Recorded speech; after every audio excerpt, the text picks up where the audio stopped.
So thank you, everyone, for coming. Everyone who's in person and everyone who's online, and thank you very much to our guests.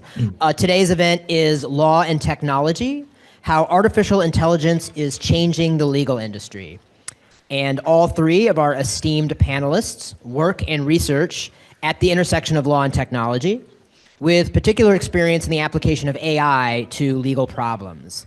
So in the interest of time, I'm going to give our guests very abbreviated introductions, and then I'm going to allow them to talk a bit about themselves as part of the presentation. So I'll just give a very quick intro, and then we can sort of get into the meat of the presentation. So starting off, Abdi Aidid is an assistant professor at the University of Toronto Faculty of Law, where he researches and teaches in the areas of civil procedure, torts, and law and technology, and is also a member of the Ethics of AI Lab.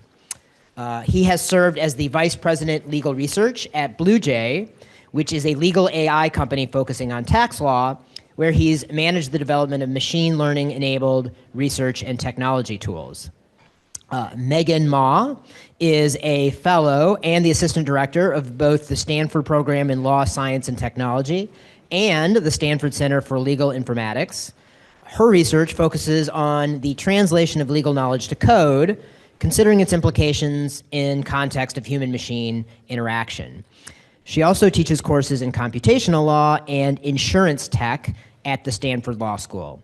Javed Qadrud-Din has a very rich and varied background in the legal and technology industries, which I will not attempt to summarize in this introduction, but most relevant to our present purposes, he is currently director and research development at Casetext, which is a legal AI company. So thank you very much to the three of you. And so those introductions were very summary in nature, and that was intentional, because my first question that I would like to ask you, and I guess we can maybe go, the screen I'm looking at, I guess, go clockwise, so it would be Abdi, Javed, and then Megan. If the three of you could just introduce yourselves and say a little bit about your current role in the law and tech space and what brought you to the field. Okay, happy to start off. Thanks, Professor Hutchison. Can you all hear me okay? Great. So thanks for having me. Really excited. Obviously, it's a really interesting time to be engaged with law and tech, and I love talking to students, and hope you all consider careers in the area. So I guess I wear two hats in this field. So one is as a lawyer and law professor. So I was a commercial litigator for some years, both in New York and Toronto. And I'm a law professor who, teaches your meat and potatoes doctrinal subjects like torts and civil procedure, and I teach privacy law as well. On the other side of it, I'm also a legal technologist. I spent some years as the vice president at BlueJay, where I oversaw the legal team that developed a handful of really cool AI tools for legal analysis. So one such tool is a case predictor that helps you really forecast how future courts are likely to rule in new areas. You describe the facts of your dispute or your tax scenario to the software, and it synthesizes all the historical case law in the area, gives you a prediction, etc. I helped to grow that, supervise the development of that product, helped to grow the legal team, and now we ventured out into doing other funky things like using generative AI tools for legal answers. And so I'm in both spaces. As a lawyer and law professor, I have an interest in my students entering a profession that can make use of their dynamism and creativity and continues to persist and meet people's legal needs. I'm interested in the sort of second and third order normative implications of legal technology, the policy and ethical questions they generate. But as a technologist, I have some belief that the tools can be useful in certain contexts with the right sort of constraints and framework. And so I'm not an evangelist. I'm a lawyer who thinks this stuff can be useful in certain contexts, and I think sort of the time is now to get ahead of the conversation, because who knows what's in store in 2 or 3 years? Maybe Javed knows, and he can tell us.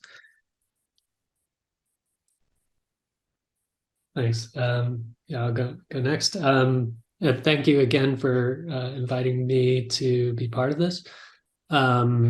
So my career is indeed varied, and it started I've just sort of always been operating on the line between law and technology.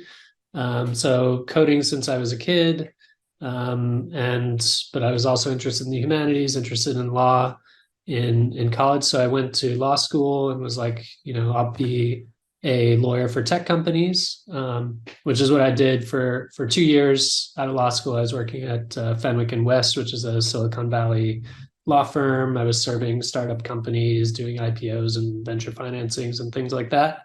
But I kind of realized I'd rather be building things than just sort of helping other people build things. So I looked for ways to make the switch. Was lucky basically to get a job at IBM Watson, where I learned a ton about machine learning, and then kind of got sick of the slow pace at IBM and went to a startup called Casetext. And so at Casetext, we built a bunch of classifiers to figure out, like, is a case being overturned here or distinguished? And we used, originally we were using, this was pre-transformers, so pre the current sort of major architecture for language models. And then when transformers came around with BERT was like the first big one, we used that and saw like a huge increase in performance. And I kind of realized we could do semantic search well now using this. And so I sort of spearheaded building parallel search, which is our semantic search system that we use at Casetext. And then Casetext was lucky enough to have early access to GPT-4 in mid 2022. So we started building with that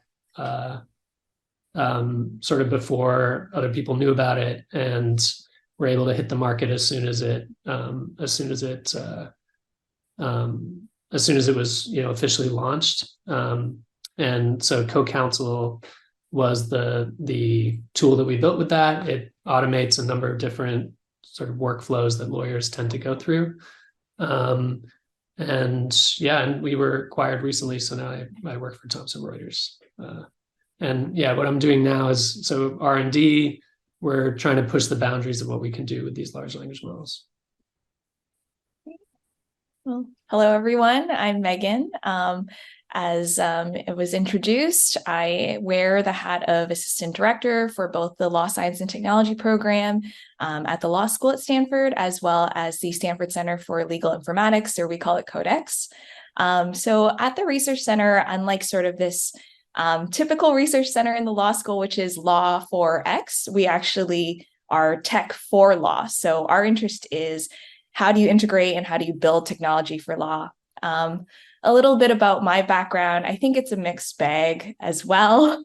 I think I started with an interest in medical malpractice. And then kind of in the time, I read an article about this company called Babylon Health that was trying to build tools to diagnose medical conditions. And the thought sort of floated to me, is this going to have an impact on, medical malpractice as it shifts into maybe an area of product liability? And so I kind of did a master's around that thought. And then not too long after, I started to work in the government. And so a little bit about me, I am also Canadian, even though I work in the States now. And so I worked briefly for the Canadian government, and the project that I was assigned was looking into the implications of autonomous vehicles. And how do you kind of retrofit infrastructure in light of kind of integrating autonomous vehicles with, regular cars, I guess. And in doing that, I was like, well, there's a lot that is happening about these new technologies and the way that we're kind of using the term retrofitting even into kind of our existing legal frameworks and legal systems. So I decided that I wanted to understand this a little bit better. So I started to think about doing a PhD. So I wrote my PhD on how do you actually translate the law and code. I have a deep interest and background in linguistics. And so part of my I think, interest came from the fact that I was like, well, the primary medium through which we communicate the law is in natural language and human language. What happens, as these new technologies are forming, and if we think about, tools like TurboTax, we've codified the law in computer code. So is there going to really be an implication when we take, one language and move it to the other? Many of us probably in the room speak multiple languages. And when you have to think in a different language, you either create new words or you kind of change the texture of that word. And so as we kind of think about this in the era of large language models, I become fascinated with how you think about how machines are thinking and how machines are processing and understanding language, these humanistic concepts, and trying to understand their strengths. And how do you reconcile that in kind of this humanistic world and how we've communicated and conceptualized these ideas? So I guess that's a little bit about kind of where I come from and a lot of my opinions on these technologies. But yeah, again, super happy to be here. And I'm so excited to be speaking with Abdi and Javed on this. Thank you very much. So my first substantive question about AI is a very broad question. So I guess you can decide whether or not you want to sort of speak to this question broadly, or maybe just pick a specific example. But my question is, how and where do you see artificial intelligence actually being used in the legal industry currently? You want me to start us off, Professor Hutchinson? You can continue the clockwise thing, or you guys can just just shout out, or however you want to do it. I'll start us off. I like to think about the way AI is being used in the law as being almost like 3 tiers, right? So there's one tier of AI applications which are really about automating drudgery, like all of the administrivia that lawyers would rather not do. And these are the ones that are the least sexy, if I can use that word, Professor Hutchinson. Okay. At worst. Okay. These are the ones that don't really generate a lot of attention, nor do they necessarily produce the kind of ethical and policy questions that capture our attention. So whether it's AI being used for better document retention or email filtration or better tracking of your time, et cetera. Then maybe one category above that are AI applications that are being used for things that lawyers do that are currently being classified as lawyer tasks, but maybe are the things that we can all agree, or are beginning to all agree, that sort of computational technologies are really capable of doing. And so here I would think of things like e-discovery and document review, where technologies are being used to ingest voluminous data sets and yield insights for us in ways that, maybe we can confess we're not as capable of doing, or at least could use the mechanical assist. Then there's this category above it, which really goes to our self-image as lawyers, which is the technology that's purporting to do the thing that we think is the lifeblood of legal practice, right? Things like legal prediction, right? Things like generating argument, things like helping us to develop strategy, things like forecasting legal outcomes. Those kinds of tools, which are the ones which, or even, things that automate decision-making in the administrative state, those kinds of tools are, even though they represent a somewhat thinner slice than people think of the broader legal tech ecosystem, they are the ones that generate the most attention and sometimes lead to the most attendant policy and ethical problems. And those are the ones really that are capturing our imagination and leading to the kind of debate about what the appropriate regulations are, what the right kind of policies and frameworks that we have to incorporate are. Those are likely that's the subset of legal AI, which is going to attract regulatory scrutiny when you think about the way that we are going to police AI use and development. And so they represent an inordinate part of the conversation, but it's certainly not everything that's out there. Most AI applications are probably quite invisible to people. Yeah, I think that's a good taxonomy, like a way to think about it. I feel like what we've done at Casetext is at the second level that you mentioned, and what I see a lot of the other providers doing as well is kind of at that second level, in that I view it those kinds of tasks like e-discovery, like looking through massive amounts of text to try to find needles in haystacks, and as a drudgery level thing, which lawyers do have to do, right? Or at least currently. And I think the key there is that large language models, at least, are extremely good at reading massive amounts of text much faster than humans can, and with at least comparable accuracy, at least if the task is relatively simple. So e-discovery is a great one. Due diligence and corporate law is a great one that we see our clients using a ton. And then legal research is also something that you can do with it, because you can't just ask a model something for legal research and let it rely on its own internal representations to answer, because it has this hallucination problem. But if you have it read through a bunch of search results and then summarize what's in the search results, that actually saves a ton of time for the lawyer and is something that a lawyer doesn't want to have to do. So that's what I've been seeing, and what I've been seeing is colored heavily by what my company is doing. But I see that with a lot of the other startups that are based on LLMs as well. Yeah, I definitely agree with sort of things that are already mentioned. I think one thing I might add is, I guess two things I might add. First being sort of the concentration of end user, or the sort of target market. A lot of the discussion that sort of Abdi and Javed pointed to is the end user is the lawyer. And so how do you kind of do away with that drudgery that Abdi was mentioning, and kind of the e-discovery? How do you kind of create these co-pilots, or, you know, the name co-counsel, who's kind of your partner in this?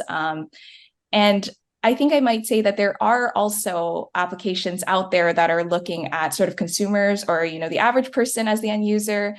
Those are a little bit tricky as well, just because, you know, in the US, at least, there's unauthorized practice of law. You know, how do you actually provide these alternative legal services? There is kind of interest now in recently Do Not Pay had won a case related to kind of the work that they've been doing. And so we might see an increase in kind of these consumer facing applications. The other side of it that I think is a little bit interesting is there's starting to be kind of a little bit more market consolidation or centralization. I mean, Javed, you kind of experienced some of it yourself, having Thomson Reuters acquire Casetext. And so we're starting to see kind of these existing incumbents and these big players, LexisNexis, Thomson Reuters, ironclad when it comes to CLMs or contract lifecycle management, kind of, you know, going through what they call sort of the build or buy paradigm, where they're seeing these incredible players out there and then deciding for themselves, do I want to invest in this technology?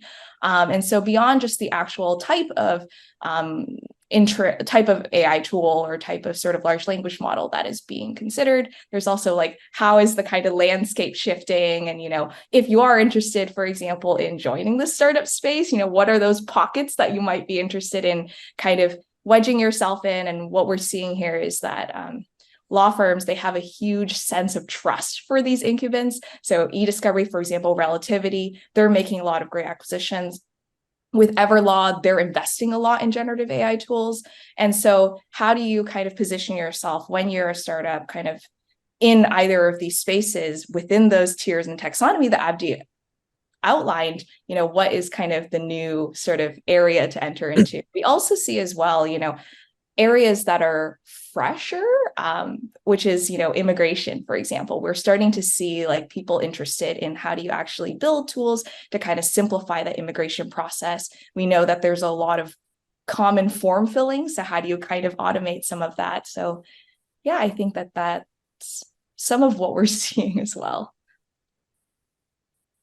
Very interesting. So my next question is speaks to generative AI specifically. So everyone is talking about ChatGPT. You know, you can't avoid the topic, and you know, obviously there's been the whole saga with OpenAI over the last week or so. You know, leaving that aside, which is kind of more of a corporate governance question, but focusing on the technology. How do you see these kind of generative AI applications affecting the legal industry, either presently or in the future? And do you think that there's any possibility that these you know, generative AI tools can do sort of substantive creative legal work? Wow. Yeah. Let me count the ways. So first, let me start by saying there's, I think for tools like ChatGPT to really be the breakthrough technologies in the legal profession that we're hoping they're going to be, there needs to be a little bit of domain specificity that gets layered atop these tools. So some of GPT is trained on, let's just to simplify matters, the sum total of the internet, right? So you ask it a question and it can pull from all the dark corners of the web. It's not exactly the kind of thing that you might want to rely on for factual assertions, but it has this amazing language generation capacity, right? I liken it to asking a really smart person locked in a basement what the weather is like, right? Like they know how to describe the kinds of things you would want to hear in response to that question. They might not necessarily be, they haven't been outside, so they can't exactly tell you, right? Now, there's an answer to that, which is to take the language model of tools like GPT and marry it to a knowledge model, right? So rather than have it pull from the sum total of the internet, you constrain what it can make factual assertions from to a sort of pre-vetted universe of information. So we take the language generation capacity of an LLM, and then we say you can only pull from employment law, right? Case law and statutes and regulations, or Ministry of Labor memos, or whatever it may be. And then all of a sudden you have a constrained universe of information. So maybe you can rely on it a little more. And that domain specificity, I think, holds major promise for the legal profession. Number one, it creates this real predictive power, which I should say, I'm hoping there's some legal theory nerds in the audience. That's kind of law's long-held aspiration, right? When you think about prediction, like if I say I own a home, I'm only kind of saying that my name is on a lease, on a deed somewhere. I'm really saying that if you challenge me for my interest in the home, I'm sure some future authorities are going to vindicate me, right? Like all legal statements have that kind of prediction embedded in them. If a client knocks on your door and says, I just was terminated from my job, I need some help, they'd be frustrated if you gave them the multi-step test for wrongful dismissal. They want to know what they can do and what's going to happen, right? So prediction is really what we endeavor to do. And that's what's really possible when we discipline large language models to be more domain specific. Think about it. If you can forecast legal outcomes, you can improve dispute resolution. You can think about optimal settlement, right? Judges can engage in sort of second order normative judging, where they move beyond just trying to put their finger on what the law is and actually talk about what the law ought to be or what the appropriate sanction is, right? For those of us who are interested in access to justice, we can move beyond the kinds of questions that we have right now, which is about like simplification, right? Whenever I'm on many access to justice task force, let me just say, and the conversations are all about, let's simplify the law. Like if only the tax code were a page, right? But the problem is, the social world is complicated and dynamic, and you need complicated laws to respond to them. Like Camden, in your area, like after 2009, when the financial crisis happened, we produced Dodd-Frank, which is considered the largest law ever, right? And part of the reason that it's complex, I'm sure part of that is inartful draftsmanship, but another piece of it is that the financial markets are complicated. Financial instruments are ever so complicated. And so maybe we can train technology to resolve that problem for us, allow us to continue to navigate complex law, but make it more legible to us technologically, because machines are good at accessing and processing that amount of information. Universal legal literacy, people having a real-time sense of their legal rights and obligations, is a huge potential application, right? Tools for self-represented litigants, right? There's no self-rep in the world that doesn't know why they're mad. Everyone knows why they're mad. The problem that they have is that they can't translate it into documents that are legible for our legal process. And so they get killed on motions to dismiss and motions to strike. Well, here's technology that can translate that natively understood grievance into the kind of template information that our courts are more likely to accept.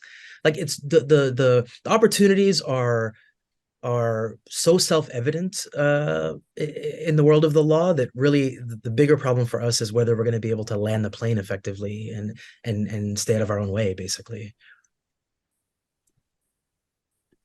Yeah, I think I agree with a lot of that. So what you mentioned earlier, grounding these models in real information is absolutely critical. So it's the sort of term for this is retrieval augmented generation. So you go and retrieve real information, you hand it to the model, and ask it to do some task with this real information rather than rely on its own sort of internal representation.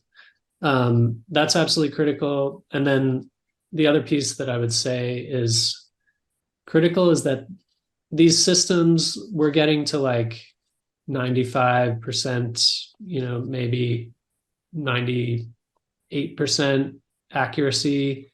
And so at least for now, even with the latest LLMs, these are tools for a lawyer to use to speed up their work. But a lawyer still, if you want to be ethical, I think, has to look over any output from these sorts of systems. Like you cannot just give this. I don't think it's serving somebody well to just give one of these tools to a layperson and have them try to use it without a lawyer involved, at least at this point. Who knows with GPT-5 what it's going to look like, right? But at least for now, the systems are error prone enough that you don't want to do that.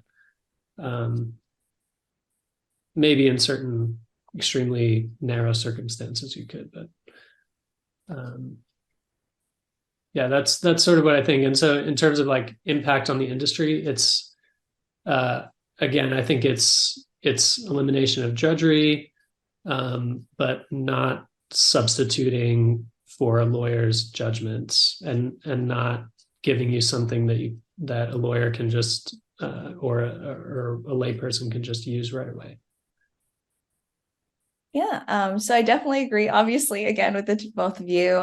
The other thing that I might bring up is the initial, to me, interest in ChatGPT and I think broadly generative AI is the usability. I like to think of it as almost the user experience revolution. And what I mean by that is the chatbot itself, so the chatbot wrapper to these technologies, both Abdi and Javed, they've been in this for a long time. So they know that the kind of basis of these technologies is not necessarily new. It's been around for quite a while.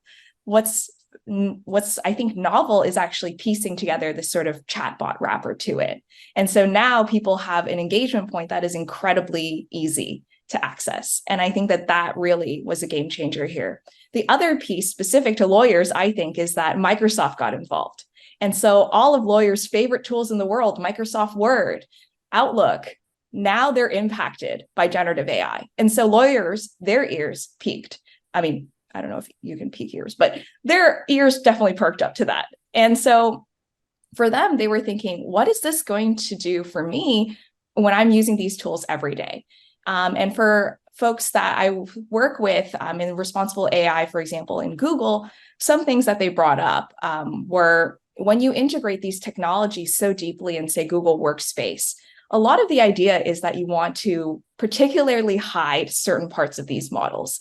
And so you'll see maybe a suggestion like, can we create kind of a button that says professionalize or something like that? And so you might have these buttons that kind of like do a bunch of tasks that have the air of being incredibly efficient or are supporting you in some level of task, but actually hide away potentially your voice or how you would like to communicate certain parts of the law. And so I'd say, for example, like you might have a bulleted list and then you hit a button that says professionalize, then you might have like a nice, well, eloquent piece of, legal brief or a draft. And I think those are the points that sort of Javed had alluded to, that there's some level of error prone there's still a space where accuracy is not perfected and likely won't necessarily be perfected given that these technologies are founded on statistical and probabilistic models. So I think that is maybe one risk, but why legal seems to be such a perfect use case is because so much of it is text-based. But what we do notice, especially in the legal profession, is that a lot of lawyers, especially at the sort of senior or partner level, what they argue for you is that it's bespoke, right? The value add that they're offering is their own judgment. I have colleagues kind of in these big law firms that are saying they can't use different technologies because they're still holding on to these hierarchical document sorting techniques that are incredibly antiquated, but they like to hold on to it because, they like the way that they've organized their folders, something like that. So, and I'm getting a couple of, I think, giggles from Abdi and Javed because I'm sure they've heard of it, being in legal tech for a while. And so I think what's fascinating about this technology is the potential for a high level of customization, that these tools can actually work for the specific lawyer. And so as these technologies become increasingly sophisticated, they can actually create better sort of digital twins of these lawyers. We've done a couple of empirical studies kind of talking about, how do we actually leverage these technologies, not necessarily for end product use, but for actually the training of lawyers and law students. And so a little bit about that is, when you go into a law firm, especially in the big law space, some of the lawyers or senior lawyers that we've heard from will say, a first-year associate, they're brilliant in their own ways, but kind of a write-off for us because they don't know our client and industry base yet. And, they need to understand a little bit more about the practice itself. And so they might take, like 2-3 years to actually understand, how do you actually write the contract? When I redline a contract, what exactly am I looking for? And these are skills that sadly we don't actually teach a lot in law school.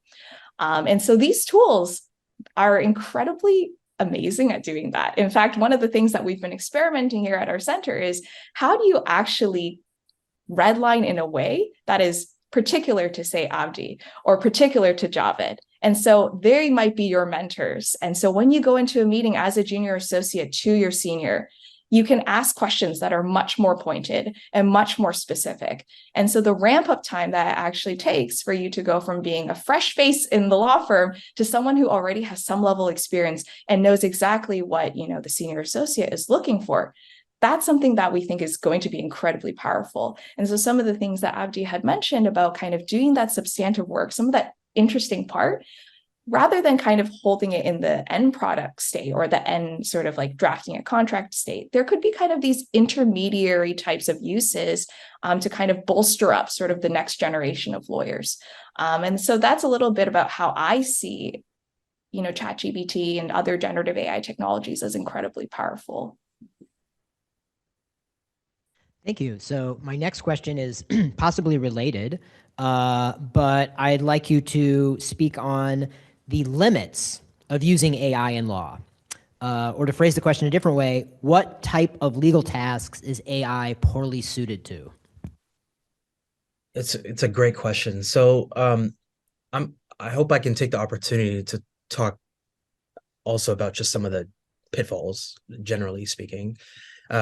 If that makes sense. So, it goes without saying, there's any time you're using advanced data science techniques, there's always the garbage in, garbage out problem, right? The risk of amplifying and reiterating biases that exist in our society, especially when you're talking about predictive tools, right? So if you're trying to predict in an area where the data is messy or the data has all kinds of social ills lurking in it, then absent any other interventions, you're going to project that stuff into the future. If we built a tool tomorrow that set all of our wages algorithmically for the rest of our jobs, for the rest of our lives, in addition to, making, rendering brown nosing useless, one thing that it would do is project the gender wage gap into the future, absent any other intervention. And so those are the kinds of things we have to be aware about. There's, of course, the risk of misapprehension, people not fully understanding that tools like GPT are,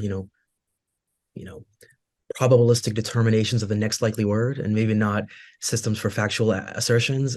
So you might end up like that poor lawyer in New York who submitted falsified cases to the courts because he didn't fully understand that he wasn't using a vetted research tool. He was using a language generation tool. And actually, I think the legal profession has been so chastened by that specific example that it actually set things back a little bit. But getting into some of the limits of AI in the law. So one major limit is just the extent to which the reasoning in law sometimes incongruent with the kind of reasoning that you get from technology, computational or probabilistic reasoning. I was thinking of an example recently when I was hearing about, has anyone been following this terrible situation with Adam Johnson, the hockey player who was killed after being injured by a skate to the throat in Britain? He played for the Pittsburgh Penguins. So like 10 years ago, I was watching a hockey game with Montreal Canadiens, and Richard Zednik had a similar injury. He was cut by a skate to the throat and he survived. And I was listening to the announcer say something that shocked me at the time. I still remember. I wasn't a lawyer yet, but I was like, what? He said, this has only ever happened once before in the history of the National Hockey League, right? It happened to a goalie named Clint Malarchuk in the early 90s. And I remember finding that shocking. Like, I just couldn't believe it, right? It is improbable that someone would be cut by a skate to the throat, right? It's improbable. It's empirically verifiable. This thing tends not to happen. So if you are making a probabilistic determination of things, you would say improbable. But hopefully you know the tort law enough to say it's utterly foreseeable. If you were a lawyer that was advising the NHL on the right sort of precautions to take, you couldn't get away with saying this only ever happened twice, because courts would say, well, we have 230-pound men traveling at high speed, incentivized to collide with one another on skates, on ice. There's issues of balance. Actually, hockey's just organized battery, et cetera, et cetera, et cetera. And you wouldn't be able to get away with not taking adequate precautions. And so there's a way in which the law that we do, in some ways, is just a little messier than the kinds of neat models that computers anticipate and contemplate, right? Because our law is transsystemic. It's developed over time between judges from different generations and places who didn't talk to one another and sit down in a planning meeting to come up with it. And it's in response to all these heterogeneous factors. And so sometimes the incongruity means that, like Javed was saying, you need to take what you're getting from the machines and reconcile it against your knowledge, your experience, so that you're not committing professional negligence. Now, the problem, of course, is maybe we should anticipate some of the lazy uses of these kinds of tools where people don't inject their own skills and expertise into the equation and end up just passing that stuff along because it comes across compelling. Like, I use GPT mostly for jokes, but sometimes I use it. I ask it to write haikus for my daughter and stuff. But sometimes I use it to do real sort of like simple drafting tasks. And GPT sounds exactly like someone who knows what they're talking about sounds, right? It has that kind of like earnest tone where it hedges. It's been totally anthropomorphized, right? So you can be lulled into a little bit of complacency about the information that you're getting. And that's an additional risk and limitation, especially when the law often isn't as neat and predictable as some of the technology suggests it might be. Yeah, absolutely agree with all of that. So in terms of limitations, so I'll just go through. So there's all the limitations you just mentioned. There's also the hard limitation of this thing will only know about things that happened before its last training. So I think ChatGPT's last training was like a few months ago now. And they keep updating it, right? But it's going to be a few months behind. So any new development, if you just ask the model by itself, it won't know about it. You can overcome that using retrieval augmented generation. You can retrieve stuff from more recently and then feed it to the model in the background and have it give better answers. But there's one limitation. The big limitation that I see, like working with this model day in, day out, is it doesn't have this higher level judgment. Like if you ask it to do something like take this contract and make it more buyer friendly, right? It'll do okay. It'll make a few changes that actually make sense, and then it'll make changes that you have no idea whether the change it just made is like enforceable in your jurisdiction, for example. It doesn't put together these sort of higher order kind of lawyer's judgments sorts of things, right? Like it can do simple tasks reliably. Complex tasks, it'll kind of do them, and it knows enough to be dangerous, as you might say. So it'll seem like it knows what it's doing, as you said, but it doesn't always, and you have to check it over very carefully, especially when you're doing these more complex things. And then sort of the final thing is you need to have this like retrieval system underneath, or else it will hallucinate, right? Like it'll just make things up. So So yeah, so that's sort of what I would see in terms of limitations. Yeah. I guess I might turn this question a little bit where I think a lot of legal work or legal tasks are not as overt or explicit as we like to think they are.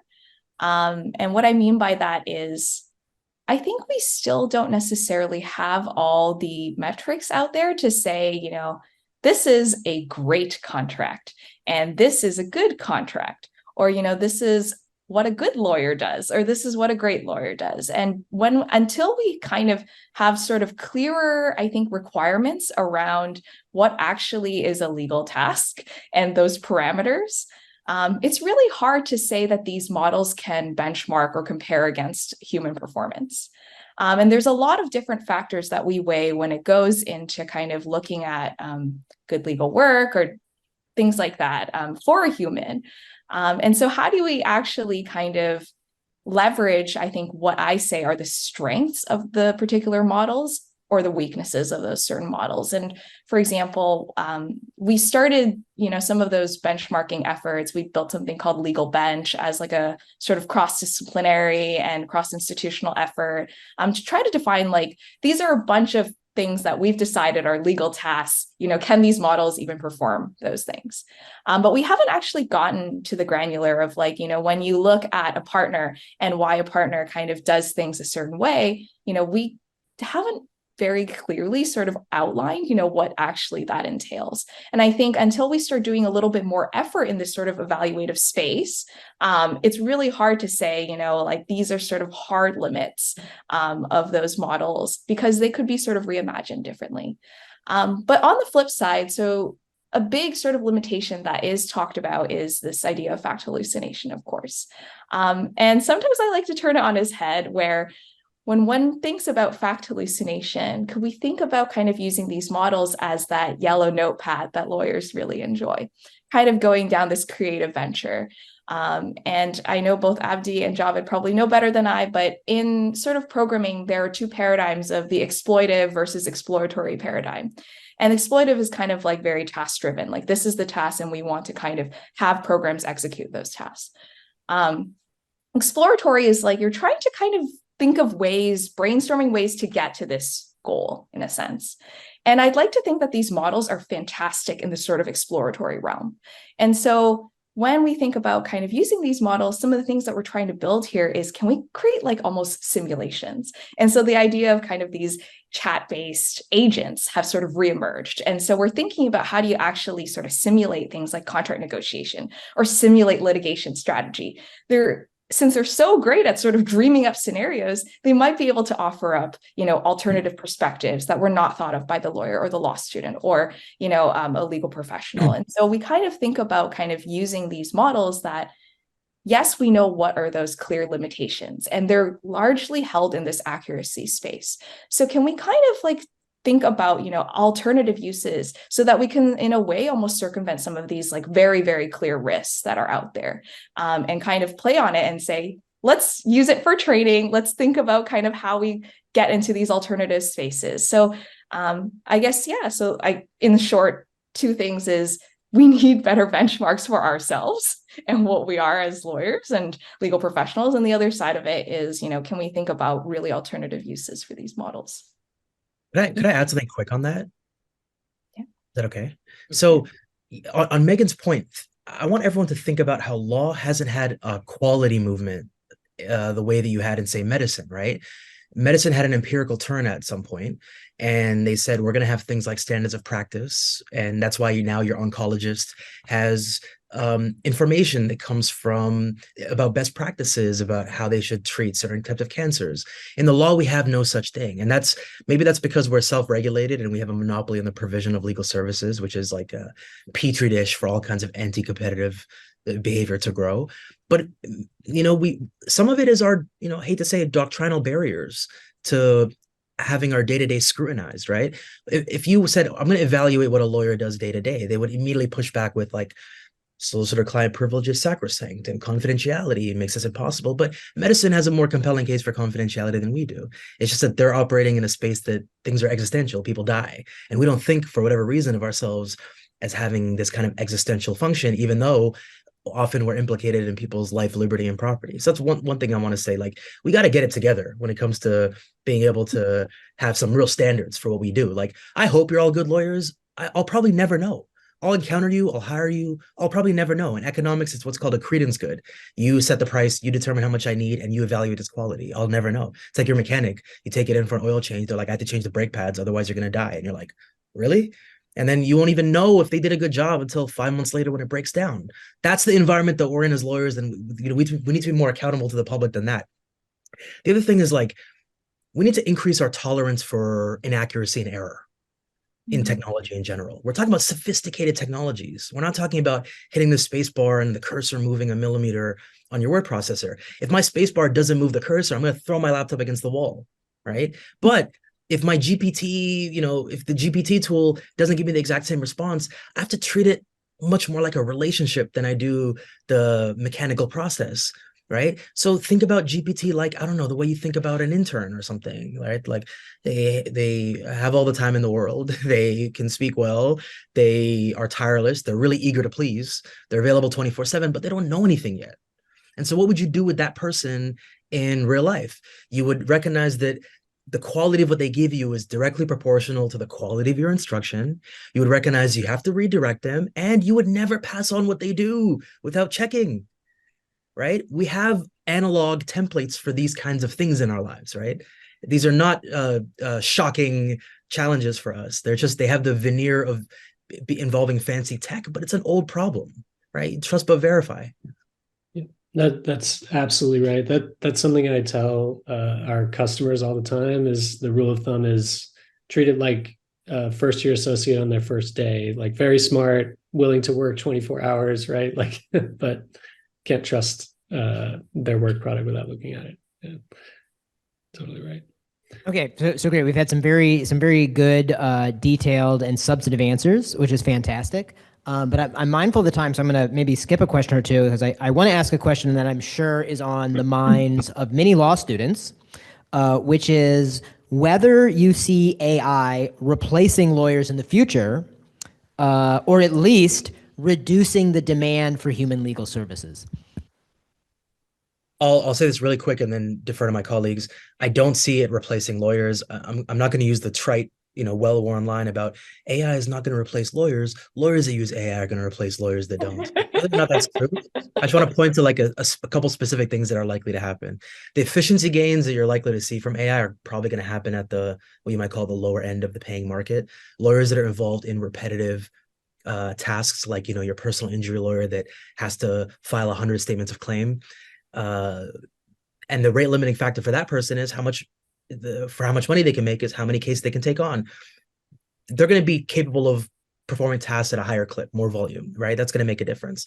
Lawyers at the top end of the paying market who deal with clients that are less price sensitive, maybe not. It's not going to have as much of an impact.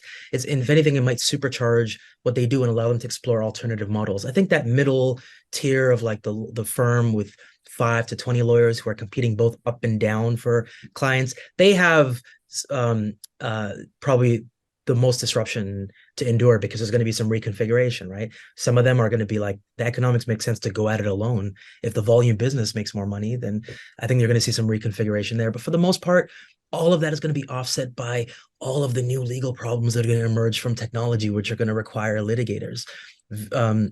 And also the fact that clients are paying attention. There's a contract review company that was able to review contracts more effectively than individuals on a sort of one-to-one test. And so when the clients heard about this, they said, hey, rather than review a sampling of contracts, why don't the associates review all the contracts in a merger, right? Forget the materiality threshold, review them all. And the lawyers on the other side of it were like, I'm miserable now. I used to review 300 contracts, and now I'm supervising technology that's reviewing 2,000 and providing summaries of it. So another question we have to ask is not just, are we out of jobs, but is the profession going to look the way we want it to look on the other side of all this tech? Are you still going to get the same kind of professional satisfaction from it? I think yes, because you'll have room for creativity and dynamism, but it's a real question. Yeah. I have three things to say on this one. So, first of all, I think it's like sort of a sad state of society that there are massive unmet access to justice needs. And the price of paying a lawyer to do something is a major factor in that. And these tools will allow us to bring the price down because a lawyer will not need to bill for a whole bunch of stuff that they bill for now.